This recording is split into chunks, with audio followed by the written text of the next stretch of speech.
My name is Bryan Lunduke, and these are the Jupiter Files for Tuesday, July 20th, 2010. All right. Thanks, everybody, for tuning in again to the ever-famous Jupiter Files, broadcast live over the entire internet, bringing you the most important information humanly possible. Today, we're going to be covering predominantly the news out of the EU.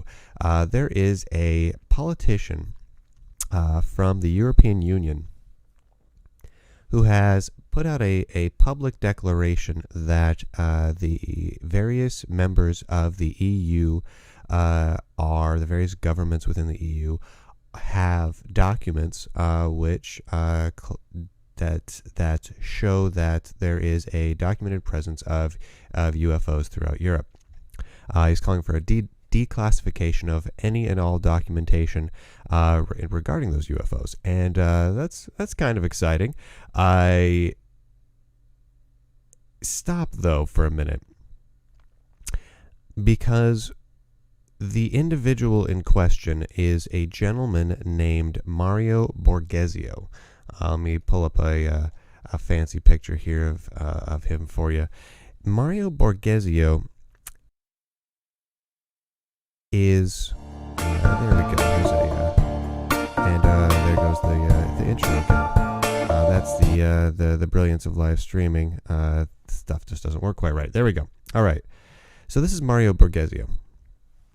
Mario Borghezio is a somewhat interesting individual, as he has a very colorful past, to put it mildly. And when I say colorful past, I mean colorful past. So he has been a member of the EU Parliament for about a decade now. Now, in that time, he has been arrested. Well, let's start at the beginning. Back in '93, prior to him becoming a member of the EU Parliament, he paid a fairly large fine, 750,000 lira, which I have no idea what lira translates to in U.S. dollars or any other currency for that matter. That could be, 3.5 cents for all I know, or it could be like $1 billion. Either way, it's money, and he paid that for private violence against a child. He apparently detained by the arm and brought to the police a 12-year-old Moroccan vendor who was living in Italy without a proper visa. Now, this is a gentleman who gets very angry when people are in Europe and don't belong in Europe. In 2005, he was found guilty of arson, I kid you not, for having set fire to a bunch of wooden pallets from some immigrants while they were sleeping under a bridge in Turin during a kind of a vigilante raid. He's sentenced to 2 months and 20 days in jail, but that was converted to just a simple 3,000 euro fine. He set fire to the pallets of some immigrants while they were sleeping under a bridge. That's kind of crazy. So he's a very extreme guy. I'm not going to get into the politics of whether or not people should be for or against, aliens, human aliens living in whatever country they live in. I don't want any part of that. That's not really my thing. That's not what this show's about. But I wanted to highlight that as that same individual, Mario Borghesi, is now pushing for the declassification of UFO documentation, which strikes me as interesting, as basically it just shows that he doesn't want anyone, whether they're human or extraterrestrials, in Europe. But we still could get some benefit out of this, regardless of how crazy Mario Borghesi may or may not be. Now Mario Borghesi went and had an email interview with AOL News. Is kind of one of the better some of the better quotes I could find from him on this. This isn't really hitting all the news that I think it should be hitting at the moment. He says, and I quote, "The EU member states, under the principle of transparency, have a duty to make public and available to all scientific data on UFOs, which today are partially or wholly secret." That seems pretty reasonable and fair. On June 14th, he wrote a declaration titled "On the Declassification of Documentation on UFOs." In that he basically calls for an establishment of a commission called the European UFO Commission. And he goes on to say, "Many members of the scientific community have been looking into the issue of UFOs and have denounced the systematic covering up of information on the subject." And this was actually part of the declaration that was written within it. Now, he's actually starting to get some traction, which I find interesting. I find very interesting. About 30 members of the European Parliament, especially from Eastern Europe, whatever that really means, have signed my declaration, and it means they agree with me. This is from Borghesia's mouth. Now, I have no idea how likely it is that this would actually gain traction within the Parliament far enough to actually allow the documentation to be made public. It doesn't seem overly likely to me, but and then there, of course, even if it does, even if Parliament says yes, let's go ahead, let's establish this commission, let's enforce all governments within the EU to disclose all the documentation pertaining to UFOs. Does that mean that the governments will actually disclose the documentation they have pertaining to UFOs? Probably not.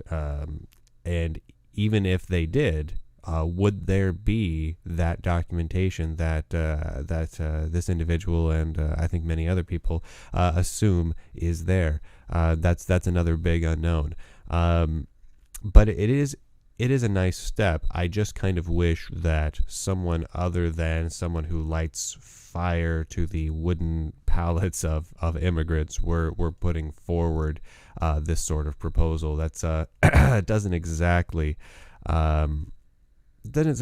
lend a whole lot of credence to the movement when you get these sorts of really extreme individuals coming out and being the spokesperson in the government for declassification of UFO documentation.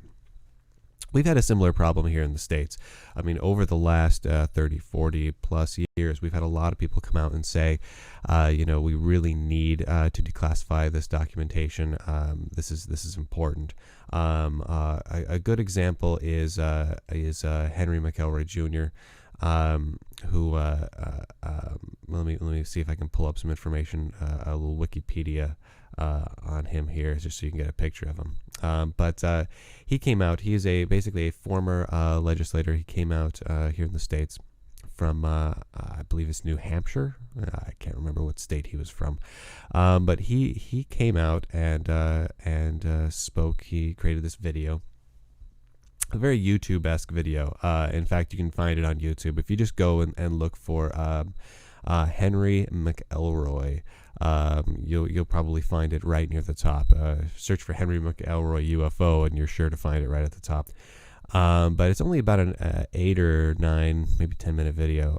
Read over it because he posits that he's seen documentation that there is a conspiracy by the U.S. government. Conspiracy might be the wrong word to use, but an effort by the U.S. government to classify and cover up the alien presence on Earth. So the fact that we have had UFOs here on Earth. Now, Henry McElroy received. Who was a Republican, received a lot of flack for that. Now, I don't know much about Henry McElroy. I don't know what his personal politics are. He's not from my home state. I never really followed him. He never really made big news from my part of the world until he came out and made this sort of statement, and people really kind of attacked him. They went after him as a wacko, as a nut job, and maybe he is. I really don't know, but I highly recommend, if you're interested in the topic, to check out Henry McElroy's video on YouTube and read up a little information on him. It's kind of interesting that these sorts of efforts have never really gained traction. No government, to my knowledge, has come out and said, here's all the paperwork we've had from the last 50 plus years on theoretically extraterrestrial craft or UFOs within our airspace and our borders. And I would definitely like to see that. The fact that there are no governments doing that really just puts more fuel on the fire of people who think that something is going on, that think that there is a systematic cover-up. If there is no cover-up, governments should really just put all their cards on the table. Of course, that's easier said than done. It's very difficult. If you take the other side of the fence, and you argue the other side and say, okay, there is no cover-up, there are no UFOs. What exactly is a government supposed to do when people come to them demanding a set of documents be handed over that says, here's everything we have on UFOs? What if the government just doesn't have those documents? It doesn't have a department that covers it. They don't have a building that just says a UFO Investigative Bureau on the top. They don't really have anyone to handle that. So what do they do? I mean, do they just write up a new paper that says, sorry, folder empty, and hand it over? If they just did that, what would our response be? Well, we'd look at that and say, yeah, right. Of course you have documentation, hand it over, and then the cycle would just repeat and continue. But we do have enough information that suggests that, at least on the U.S. government side, there is enough documentation to warrant being put in the public eye, and it would definitely be nice to see that. But man, this guy Mario Borghezio, I'm probably pronouncing his name wrong. He is a conservative from the Italian Northern League Party, and he's just very, very extreme guy.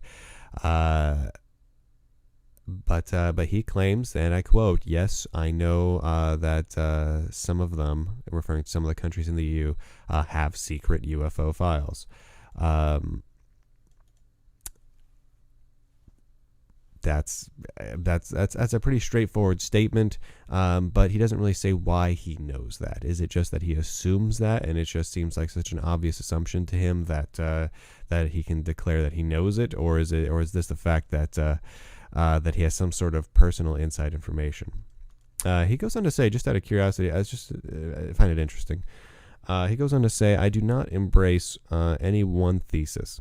I await the results of scientific studies, which will be noted only after all the UFO files are declassified," which is a very fair and straightforward way to approach it. EU members have until October 14th to sign Borghezio's disclosure declaration, but with the various domestic and national problems facing the EU, will UFOs be on the high agenda? That's from the AOL News article. So we won't hear anything until after October 14th, and even then, my guess is we probably won't hear anything at all. But it's definitely something to watch. By the time October 14th rolls around, we'll definitely follow it here on the Jupiter Files, just to see if it gains any sort of traction. And I'm almost more interested in seeing what the response is of the governments. Will they have an official response to the on the declassification of documentation on UFOs declaration that is being put forward? My guess is probably not. they don't really have anything to gain by coming out and talking about UFOs. If a politician stands up in front of a camera and talks about UFOs, either the positive or the negative, they don't really gain anything from that. If they say anything like, well, I don't think there are any UFOs. I don't have any UFO documents that I've seen. Susan, have you seen any UFOs? I haven't seen any UFOs.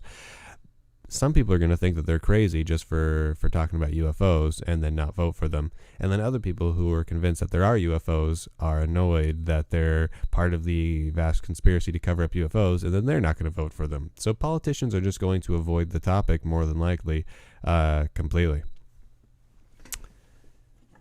I just wanted to show you guys this little thing. Those listening to the audio version of the show, you don't get this little bit of resplendentness.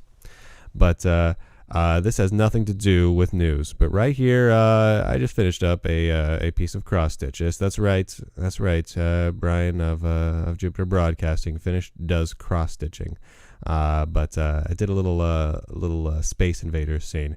I mean, come on! If I'm gonna do cross stitching, it's gonna be nerdy and it's gonna be awesome.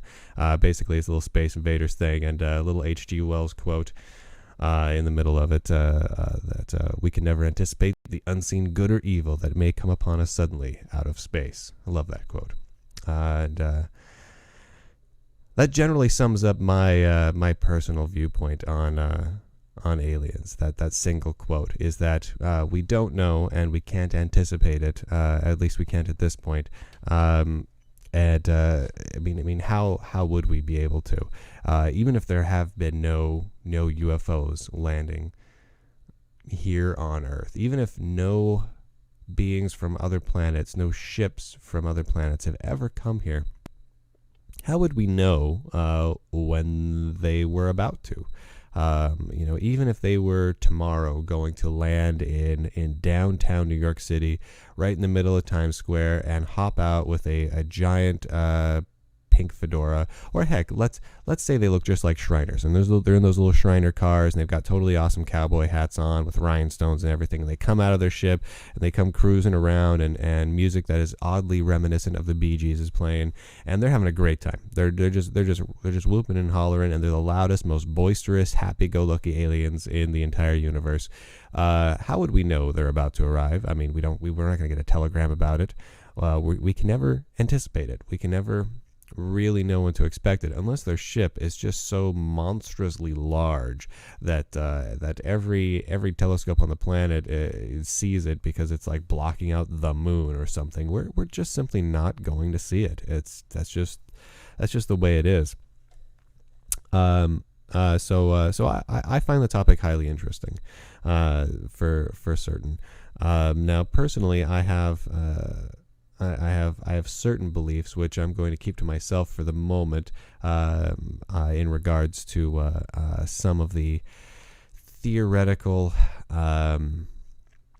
government conspiracies, and I'm trying not to tip my hand one way or the other as to what I actually believe, because we've got a couple of individuals coming on the show next week to talk about specifically Area 51. So that should be a heck of a lot of fun. If anyone has any specific thoughts on Area 51, email them into the show, and we'll try and work those into the next episode. That's all I really wanted to cover today. We've got a lot coming up over the next week. So next Tuesday will be the Area 51 show. That'll be Tuesday, July 27th. Today we originally had scheduled to cover the Thunderbird of the Pacific Northwest, but the individual had to that we had on scheduled to be on the show had to reschedule for health reasons. Totally understand that. So that is going to be rescheduled for later next week, most likely next Thursday or Friday. And then this Friday we're going to be talking about Bigfoot, which that's just a ton of fun, because who doesn't like Bigfoot? Harry and the Hendersons is probably one of the best movies of all time. I mean, John Lithgow, a giant hairy guy. How can you go wrong? So that's coming up on Friday. To go along with that, we're going to be having kind of an open mic call-in show. So Friday's show is going to be a little longer than normal. Probably be about an hour-long show. First half of the show will be covering Bigfoot, and we'll have an individual who claims to have seen Bigfoot fairly recently in the Vancouver, Washington area. We'll be talking to him, and then we'll be taking your calls both on that topic and all the other topics that we talk about so far this week. Now, how we do the live call-ins is via Skype. So if you've got Skype, you're ready to go. If you don't have Skype, go download Skype at skype.com, SKYPE. Get that set up. Get an account created. Add my personal account to your Skype. My personal account is my name, as all one word, Bryan Lunduke, no spaces or dashes or periods or apostrophes or any other form of thing you can shove between words. Just simply Bryan Lunduke. Doesn't matter if it's all uppercase or lowercase. I don't believe. You can just type it on in and get it right in there. And before you call into the show, definitely make sure you do a Skype call test so that it's working. Otherwise, I just gotta hang up on you, and that'll be it. You only get one chance to call into the show and have the audio working, just to give everyone an equal chance to get on board. Now, again, the show airs every weekday, Monday through Friday at 7 a.m. Pacific. Is it Standard Time or Daylight Time? I can never remember. I think it's Daylight Standard Time. I don't know. It's Pacific Time is 7 a.m.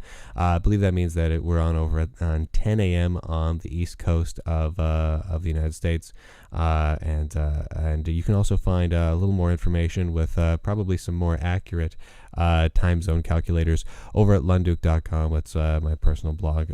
We also post these shows. If you don't manage to catch them live, you can watch the reruns at jupiterbroadcasting.com or over at lunduke.com as well. You can also probably find them up on YouTube if you search around long and hard. Again, the video I recommend checking out. Check out the Henry McElroy video. It's good stuff. It's not the most engaging of videos. There's definitely no singing and dancing and the special effects. I'm gonna go on record and say there aren't any, and it really does look like it's the quality of a 16-year-old girl who just bought her first MacBook or something like that, sitting down and deciding to make a blog. But the content is interesting, being as the individual it comes from is a former state representative. Definitely worth checking out there. And then once you're done watching that, just do a general Google search for Henry McElroy. I'm sure this is something we'll probably cover on a future episode. We don't have currently on the docket over the next 2 weeks, but there's a lot of good information out there on Henry McElroy. But almost even more interesting than the information out there is the response that this individual got for coming out and saying that he's seen documents going all the way back to the Eisenhower administration, covering up the existence of UFOs here in the United States. And people got very upset with him. They attacked him outright. They called him crazy, and all sorts of other words. I believe the phrase moonbeam was bandied about on at least 3,000 or 4,000 blogs because of that. Now I'm not gonna come to his defense or attack him on this show here. I just find it's highly interesting. All right, if you want to get a hold of me, the email address is, of course, Bryan at jupiterbroadcasting.com or Bryan at lunduke.com. Either work. They all go to the exact same place, thanks to the magic of technology and the internet. And again, you can check us out at jupiterbroadcasting.com. If you're catching this during the day, during the week, tune in later on tonight over at jupiterbroadcasting.com/live, and you can watch the latest episode of Jupiter at Night. I believe that's Monday through Thursday. I believe that is at 9 p.m. Pacific time. I'm probably wrong about that. Very bad with numbers, which is why I'm doing a show about aliens. That's related somehow, probably. Not really sure about that, but I'll leave that up to you guys to figure out. So that's also where you can watch the Jupiter Files every morning at 7 a.m. You can also go over to the forum at jupitercolony.com if you haven't already heard about that. I'm not sure if there is a Jupiter Files section in there. If not, we will get right on that and create one, because there should be, because, well, there's lots of stuff to talk about here. All right, thanks everybody for watching, and I will see you tomorrow morning.